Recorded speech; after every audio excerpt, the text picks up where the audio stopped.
Bahwa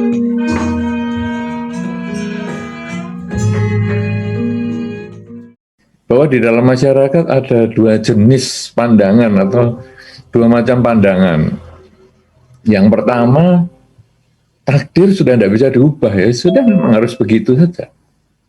Tapi yang kedua, masih kita bisa perjuangkan, masih kita bisa ubah. Nah, ini tentu sekarang kita jadi bertanya-tanya, di dalam agama Buddha enaknya di bagian mana ya? Apakah yang tidak bisa diubah? Apakah yang bisa diubah? Kalau kita renung-renung di dalam ajaran Sang Buddha, takdir ini, atau kalau kita mau membahas secara lebih umum di dalam masyarakat, takdir ini apa sih sebetulnya? Kalau di dalam masyarakat adalah kejadian atau hal-hal yang sudah ditetapkan sebelumnya. Sehingga lebih cenderung pengertiannya adalah seperti yang Bu Weni sampaikan yang pertama tadi, yaitu sudah ditentukan, sudah tidak bisa diubah. Nah, sekarang kalau di dalam agama Buddha, kita lalu melihat, apakah ada hal-hal yang juga tidak bisa diubah, yang seperti sudah ditentukan dari awal.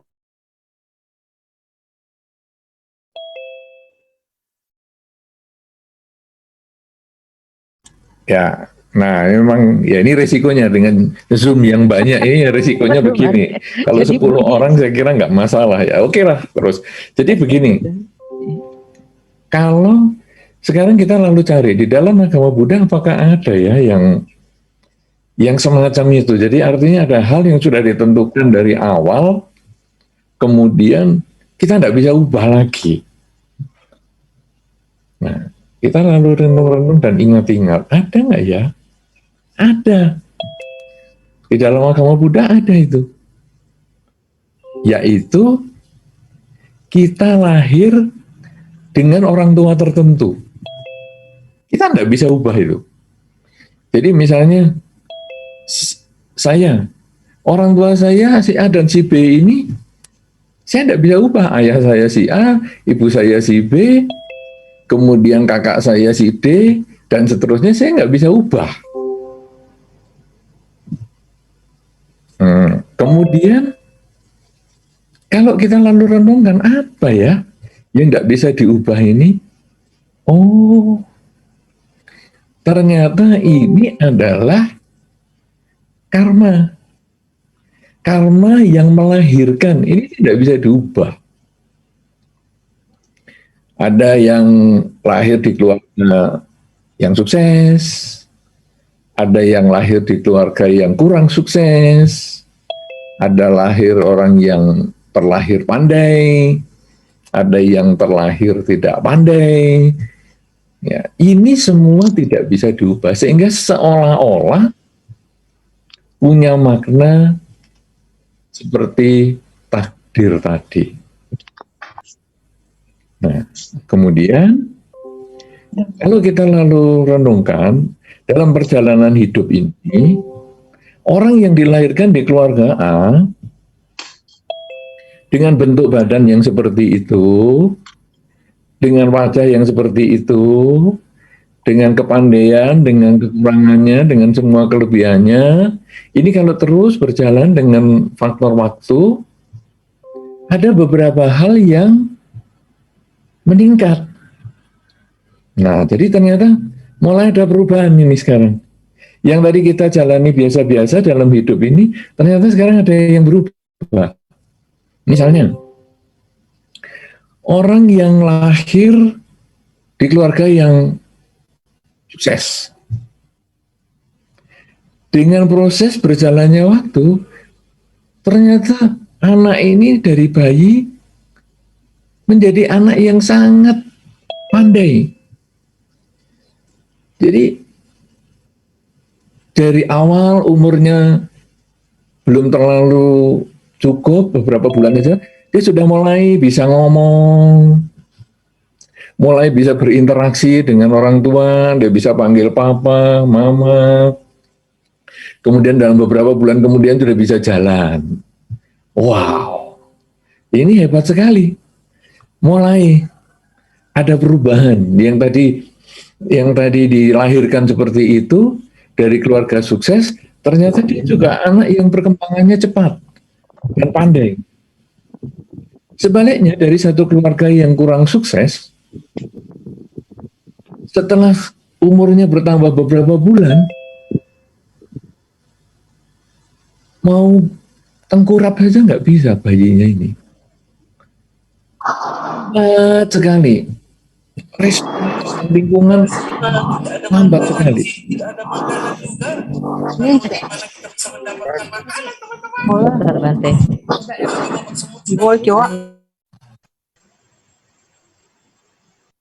Ya bagus, jadi seperti itu. Kalau nanti begitu mulai rame, mute semua lagi.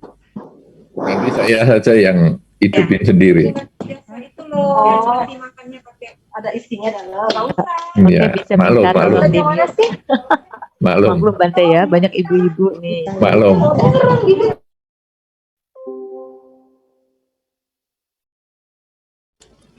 Ya, jadi dibikin standar saja untuk di mute yang lain.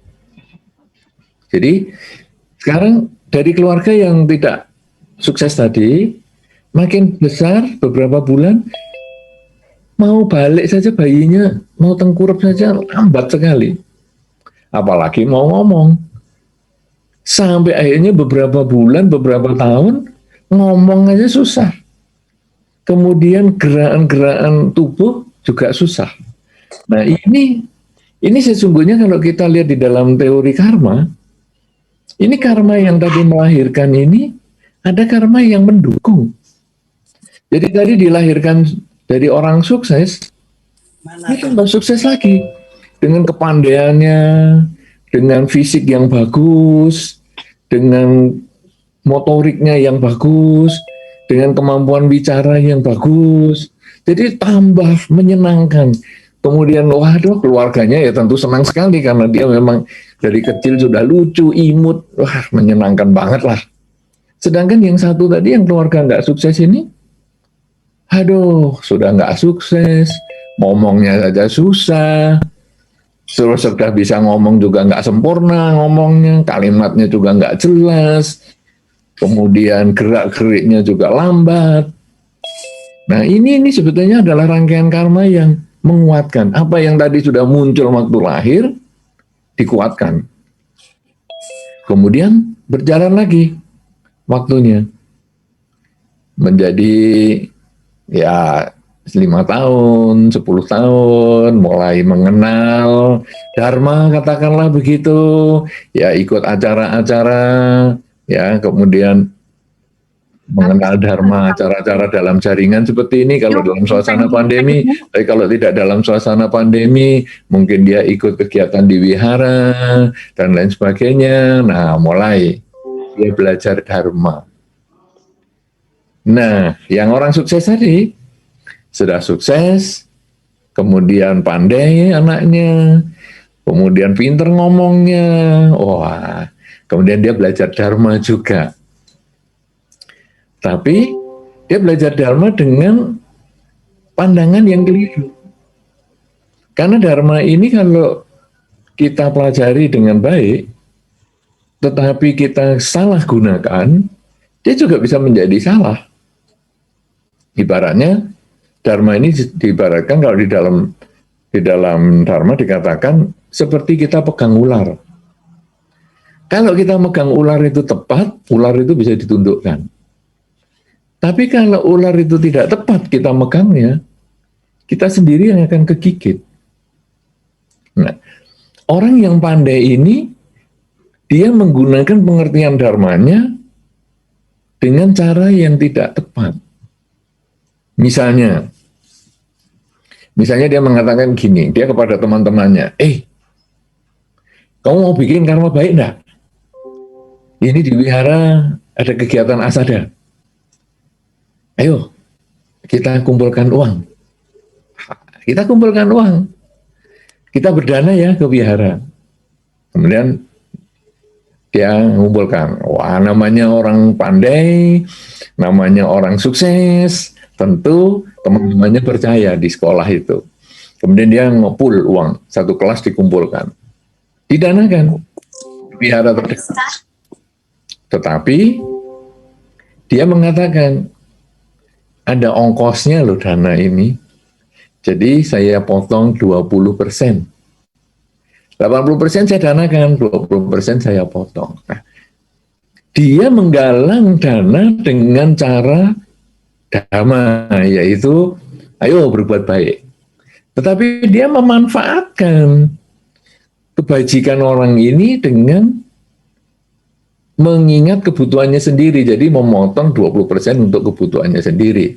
Nanti lain kesempatan lagi kadang-kadang potongannya 50%. Nanti kadang-kadang lain kesempatan lagi malah tidak diserahkan sama sekali. Misalnya, ayo kita dana makan ke para biku di wihara, dana makan, kumpulkan. Oh aduh, malah makanannya diambil sendiri yang dia inginkan dan lain sebagainya. Nah ini dia menyalahgunakan pengertian dhamma yang dia miliki. Sebaliknya orang yang tadi terlahir yang tidak sukses, kemudian juga gerakannya jadi lambat, kemudian kemampuan bahasanya juga terlambat, wajahnya juga tidak terlalu menyenangkan, ya, kemudian juga tidak terlalu sehat. Dia juga kewihara bersama-sama dengan yang sukses tadi, dan dia juga mendengar dhamma dengan baik, dan dia juga mempraktekkan dhamma dengan baik. Dia juga mengumpulkan dana dari teman-temannya, walaupun dia kurang dipercaya, mungkin karena kamu orang tidak mampu saja, nanti kalau saya titipi uang besar, kamu bawa lari. Ya dia dititipi juga. Ayo kita dana untuk kegiatan asada, ayo dana.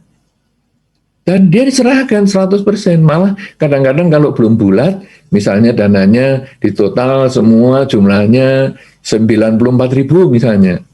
Sudahlah, saya tambah 6.000 lagi. Saya dana supaya jadi 100.000 misalnya. Kemudian dia serahkan. Jadi dibulatkan sama dia, ditambah uangnya dia sendiri. Kemudian kadang-kadang dia dana makan. Ayo kita dana makan ke biara. Teman-temannya juga mengumpulkan. Wah ada yang dana ini, dana itu, dan lain sebagainya. Kemudian orang ini mengatakan, loh kok masih kurang ya? Ini rasanya kok belum ada minumannya. Oke lah, saya belikan minuman sekalian. Nah, jadi dia tadi sudah dana juga, sudah membeli nasi, tapi kok semua kok nasi semua, belum ada minuman, aku tambah, aku beli air mineral beberapa botol semampu saya, sudah saya bawa ke wihara untuk dana. Nah, jadi dua orang ini sama-sama lahirnya, umurnya kurang lebih sama, cuma nasibnya yang tidak sama, mungkin istilahnya tadi takdirnya tidak sama, lahir di keluarga yang tidak sama. Dan dia kemudian dia mendapatkan pendidikan dharma di tempat yang sama, jadi teman. Kemudian dia punya pengertian yang sama, tetapi pelaksanaannya berbeda.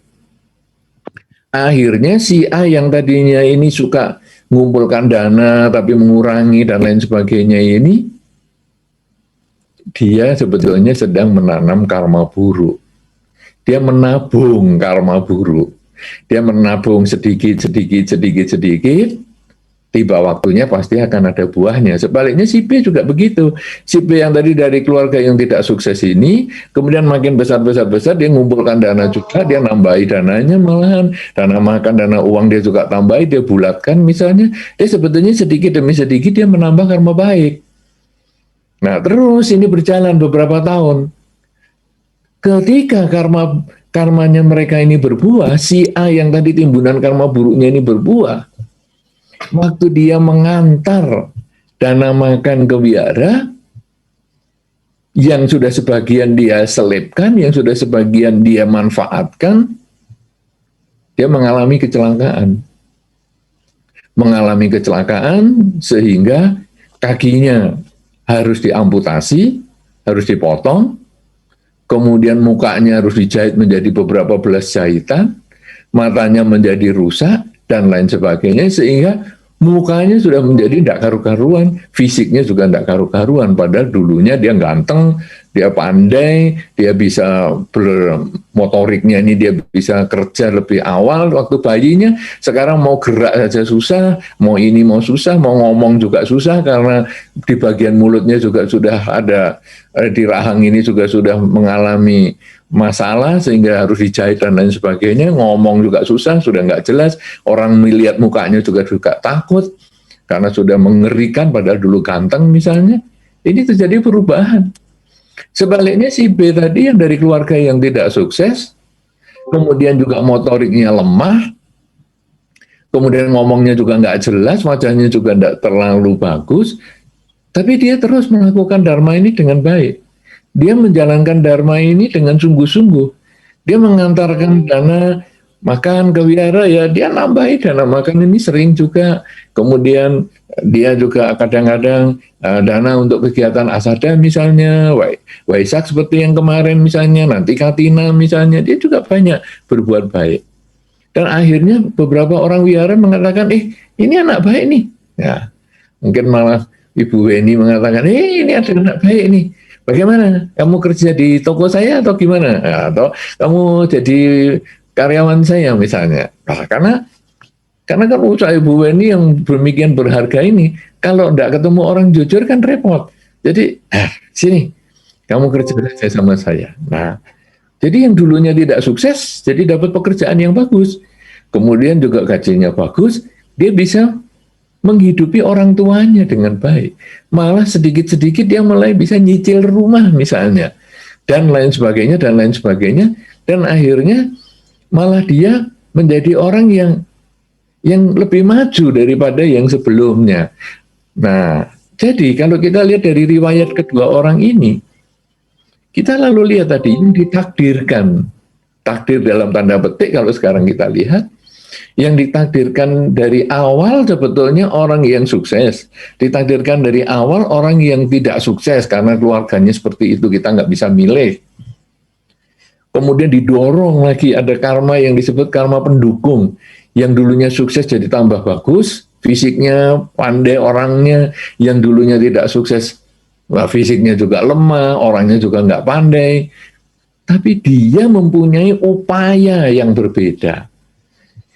Yang pandai ini menyalahgunakan kepandaiannya, menyalahgunakan dharma dalam cerita ini, ya. Tapi nanti dalam kenyataan itu bisa banyak hal yang disalahgunakan. Dalam kenyataan ini dia menyalahgunakan dharma. Jadi ketika dia mendapat titipan kepercayaan dari teman-teman, ini sekarang adalah pilihan dia.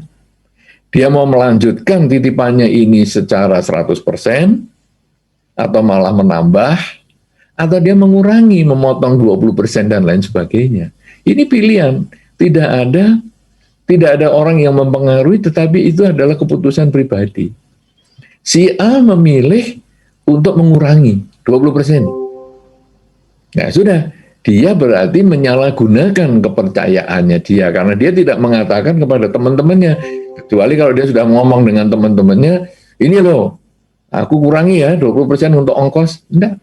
Dia menggelapkan kepercayaan teman-teman ini. Dia menanam karma buruk. Ini keputusan pribadi. Ini mengubah jalan hidup dia. Sebaliknya si B tadi, malah dia kepercayaan teman-teman ditambah sama dia. Dia hanya dipercaya 94.000, tambah 6.000 supaya jadi 100.000. Dia dipercaya hanya nasi bungkus, dia tambah dengan air mineral. Sehingga ini dia menanam karma baik. Ini keputusan pribadi juga. Dia tidak nambah 6.000 ya tidak salah. Cuman dia hilang kesempatan berbuat baik. Dia tidak nambah air mineral juga tidak salah. Tapi dia hilang kesempatan berbuat baik. Tapi dia melakukan itu. Sehingga dia menambah kebajikan. Nah, di dalam hukum dharma, di dalam karma, ini adalah karma yang memotong. Yang baik tadi dipotong, yang baik tadi si A dipotong dengan perilakunya yang tidak baik. Si B yang tidak baik dipotong dengan perilakunya yang baik. Itu yang mengubah karma. Dan hasilnya apa? Hasilnya si A yang tadi memotong kelakuannya yang dulunya karma baiknya ini dia potong dengan kelakuannya, maka akhirnya kecelakaan dan dia cacat dan menjadi orang yang dijauhi teman-temannya.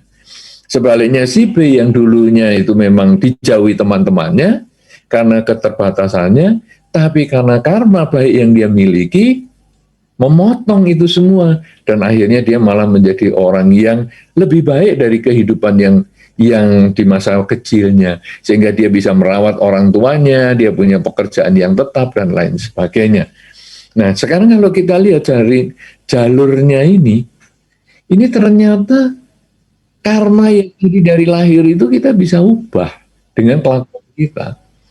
Ini yang mungkin di dalam pernyataan Ibu Weni awal tadi, ini menjadi gabungan dari kedua-duanya. Ibu Weni tadi menyampaikan bahwa apakah takdir itu sudah tidak bisa diubah. Nah, memang kalau sudah lahirnya seperti itu mana bisa diubah. Kita tidak bisa milih, misalnya, saya kepingin orang tua saya adalah tetangga saya inilah. Saya tidak bisa ubah itu. Ya sudah, orang tua saya adalah yang ini. Kemudian Ibu Weni tadi menyampaikan, apakah bisa diubah? Karena ada dua pandangan dalam masyarakat. Satu, bisa diubah, tidak bisa diubah, yang satu bisa diubah. Nah, ini cerita ini tadi, kejadian karma yang memotong, ini adalah yang mengubah jalan hidup. Jadi orang yang sukses, kalau dia kelakuannya jelek, dia mengubah menjadi, karmanya bisa berubah menjadi tidak baik. Sedangkan orang yang tidak sukses, dia jalankan dharma dengan baik, maka dia bisa jadi orang yang lebih baik hidupnya. Itu berarti ada perubahan. Sehingga kalau sekarang temanya kita ini misalnya dalam suasana pandemi misalnya, bagaimana ya? Apakah pandemi ini sudah karma yang harus kita jalani? Oh, ya kita menggunakan istilah karma saja ya, karena mungkin ini lebih cocok daripada kata takdir. Mungkin nanti ada beberapa orang soalnya di dalam masyarakat kata takdir itu punya konsep yang berbeda-beda, tidak sesederhana yang kita pikirkan. Jadi supaya kita tidak salah pengertian dengan masyarakat, nanti berbenturan dengan masyarakat, kita kemudian punya konsep membahas sebagai karma saja. Jadi apakah sekarang pandemi ini karma kita? Ya, sebetulnya ini termasuk karma kelompok kita. Di dalam dharma, karma itu memang jalannya sendiri, satu-satu. Masing-masing kita punya karmanya sendiri. Tapi ketika kita berkumpul dengan orang lain, maka terjadilah karma bersama di titik itu. Jadi misalnya, saya lahir di dunia ini adalah bawa karma saya sendiri. Tetapi ketika saya terlahir di keluarga saya, nah ini ada orang tua. Orang tua itu juga punya karmanya masing-masing. Dia melahirkan saya. Maka jadilah pertemuan itu sebagai karma keluarga. Masing-masing membawa karmanya sendiri-sendiri, tetapi pertemuan dalam keluarga menjadi karma keluarga. Sehingga kalau keluarga sukses, saya lahir di situ, saya ikut sukses. Karma bersama. Padahal saya sukses karena dulu saya juga sudah membuat karma-karma yang baik di kehidupan sebelumnya, tapi sekarang terkondisi lahir di keluarga sukses. Saya sekarang terlahir di keluarga yang tidak sukses. Ini juga sama. Saya dulu sudah membawa karma-karma yang kurang baik di kehidupan yang sebelumnya, sehingga saya sekarang terkondisi lahir di keluarga yang kurang sukses. Nah, ini menjadi karma keluarga. Lalu karma keluarga ini bagaimana sekarang? Nah, karena misalnya terjadi pandemi, karma keluarga, orang tua saya sakit, terkena COVID. Kemudian ibu saya misalnya komorbid. Wah, sudah sakit, meninggal. Ayah, tidak ada komorbidnya, tidak ada sakit bawaan yang lain. sembuh. Nah ini sudah karmanya jalan sendiri-sendiri. Saya juga kena, tapi tidak ngapa-ngapa. Malah saya tidak merasa. Baru ketika dicek, loh ternyata saya punya imun. Nah jadi ini karmanya sudah beda-beda lagi. Jadi ini adalah karma keluarga, tapi tetap jalannya sendiri-sendiri. Kemudian keluarga A, ya keluarga ini, keluarga saya misalnya keluarga A ini, kumpul dengan keluarga B, keluarga C, keluarga D. Jadilah kelompok masyarakat. Ini ada karma kelompok lagi. Sehingga nanti, di daerah kita sekarang zona merah loh. Yaitu kena pandemi ini, keluarga kita kena, tetangga kena, depan rumah kena, waduh satu lingkungan kena semua. Bisa terjadi seperti itu. Tapi nanti masing-masing juga ada yang sembuh, ada yang tidak sembuh, ada yang meninggal, ada yang lain-lain dan lain-lain. Ada yang satu rumah juga tetap nggak kena misalnya. Ini jalannya karma sendiri-sendiri. Kemudian masyarakat ini gabung dengan masyarakat yang lain. Jadilah satu negara. Negara ini ada zona merah misalnya. Kemudian negara sana juga sama. Jadi ini gabungan lagi. Kemudian negara-negara bergabung menjadi dunia. Nah, sehingga sekarang tiap hari kita sering melihat corona di negara A yang terkena sekian, yang sembuh sekian, yang meninggal sekian. Negara B yang kena sekian, sembuh sekian. Ini sebetulnya adalah karma bersama lagi, karma dunia ini. Jadi kita sebetulnya, apakah karma kita bersama? Iya. Tetapi ketika kita terkena, atau ketika kelompok kita terkena, masing-masing jalannya berbeda. Apalagi misalnya si A, si B, si C kan meninggal karena pandemi ini, karena COVID. Apakah karmanya sama? Di titik dia meninggal, sama. Meninggal karena COVID, sama. Tapi setelah meninggal dia lahir di mana? Tidak sama. Karena kembali dia membawa karmanya masing-masing. Ada orang yang memang karma baik di dalam kehidupannya cukup banyak, maka di titik dia meninggal karena karma yang sama, dia lahir di alam bahagia. Sedangkan ketika karma buruknya banyak semasa hidupnya, di titik yang sama dia meninggal karena COVID, dia lahir di alam menderita. Jadi dia hanya ketemu di satu titik, masing-masing punya karmanya sendiri-sendiri. Sehingga ini memang, apakah ini karma bersama? Betul.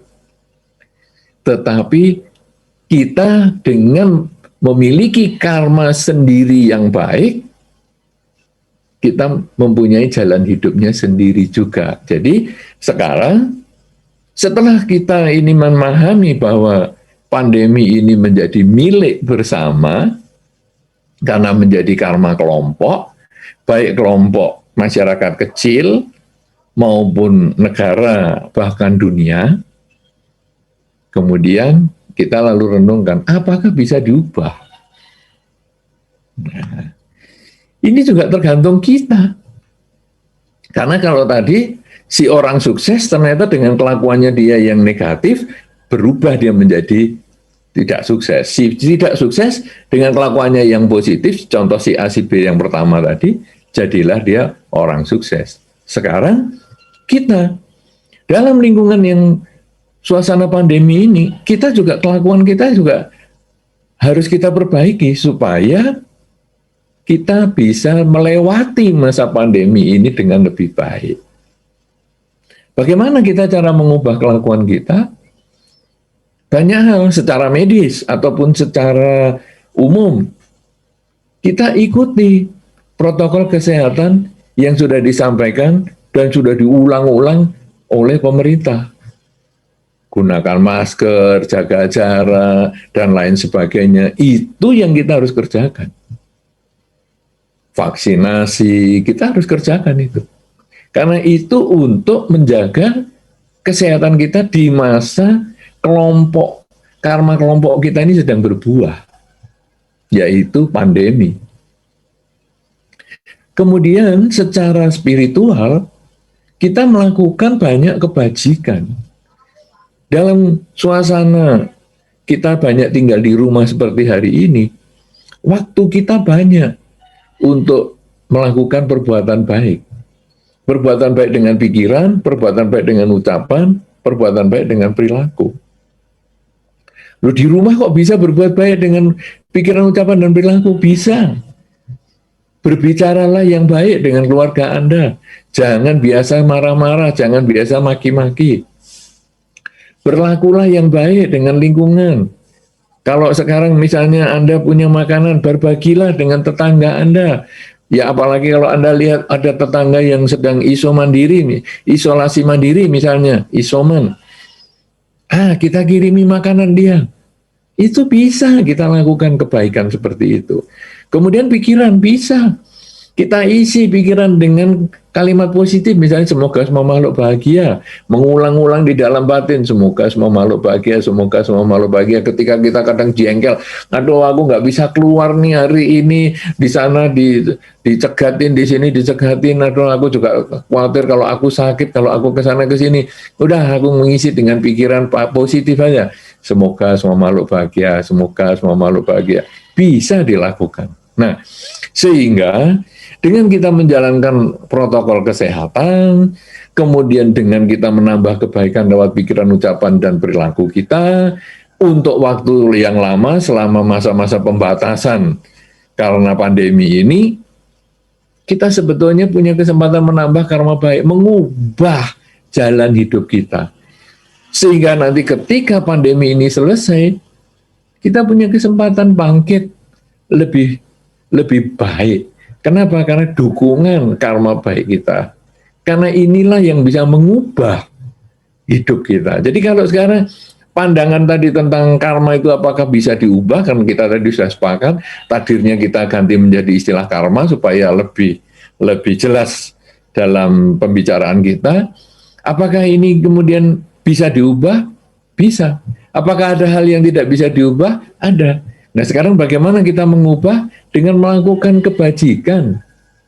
Kebajikan lewat pikiran, kebajikan lewat ucapan, dan kebajikan lewat perbuatan. Dengan banyak hal. Kebajikan itu sebetulnya kita sudah banyak yang tahu. Cuman kadang kita tidak mau melaksanakan. Misalnya, cara yang sederhana saja kalau di dalam Dharma adalah kerelaan, kemoralan, dan konsentrasi. Sudah.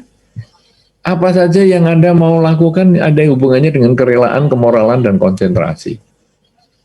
Kerelaan, dalam suasana seperti ini, kita ikut kegiatan dalam jaringan, puja bakti dalam jaringan, banyak sekali puja bakti. Kalau Anda mau lihat secara live streaming, puja bakti, nanti pagi ada, siang ada, sore ada, malam ada, Anda ikut di situ.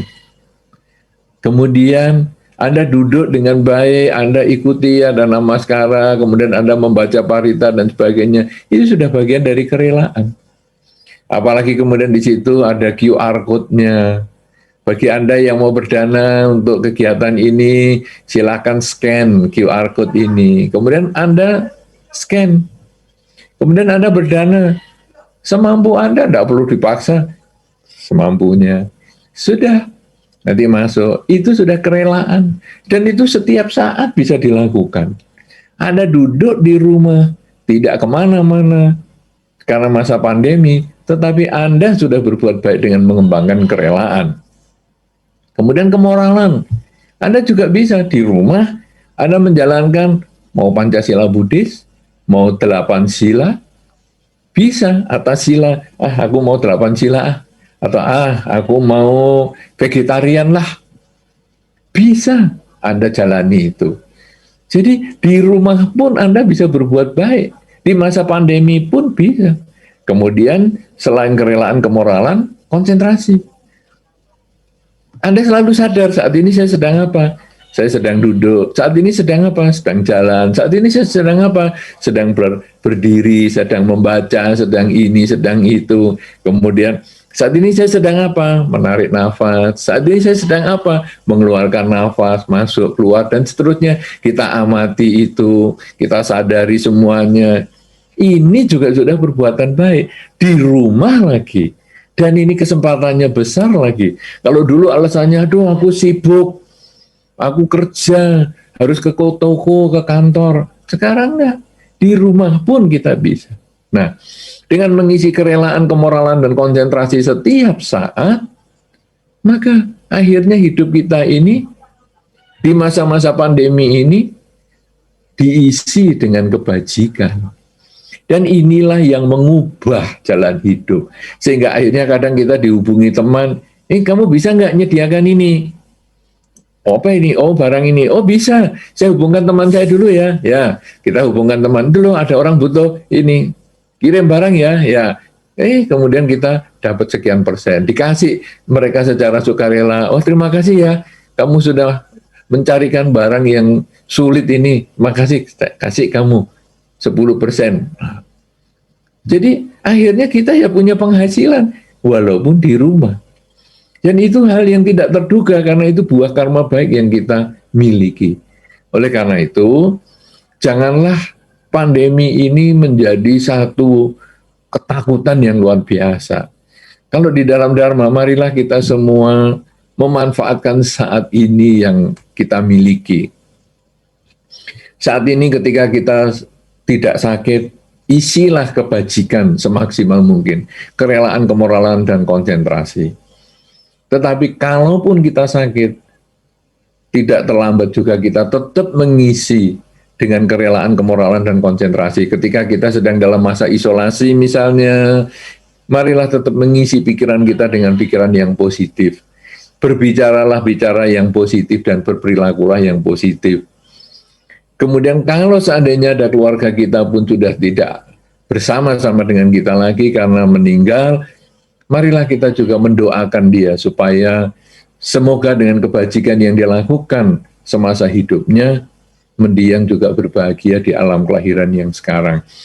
Jadi, gunakanlah setiap saat ini sebaik-baiknya. Gunakanlah setiap saat diisi dengan kebajikan, karena itulah yang akan mengubah jalan hidup kita. Kita sudah lahir di keluarga tertentu, sudah tidak bisa diubah. Kita lahir dengan bentuk badan seperti ini, sudah sulit diubah, walaupun mungkin ada yang dioperasi sana, operasi sini, tapi cenderung sudah sulit diubah. Yang kita bisa ubah adalah kelakuan kita.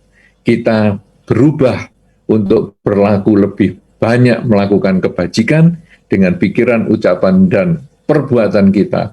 Karena itulah yang akan mengkondisikan hidup kita berbahagia di masa pandemi maupun setelah masa pandemi. Sehingga kalau kita lahir dari keluarga sukses dengan dukungan fisik yang baik, kemudian kita bertekad untuk melakukan banyak kebajikan, maka karma kita yang berikutnya adalah mendukung lagi kesuksesan yang tadi kita sudah dari lahir kita bawa, tambah sukses lagi. Sedangkan kalau kita dari lahir yang kurang sukses, dengan mungkin penampilan yang juga kurang sempurna, tapi kita memperbaiki perilaku kita, maka hasilnya ada perubahan dalam hidup kita.